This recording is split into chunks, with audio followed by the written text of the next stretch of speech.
Tushda qoramunchoq ko'rishning ta'birlari.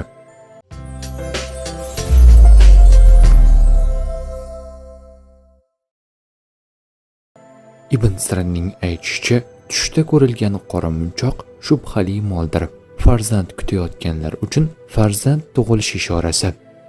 Ushbu tushni 200lamachi do'st deb ta'birlovchilar ham bor. Tushda ko'rilgan bir dona munchoq yordamchisi yo'q do'st. Ko'p munchoq esa harom moldir. Tush ta'birlari bashorat emas, barcha narsani bilguvchi zot yagona Allohdir.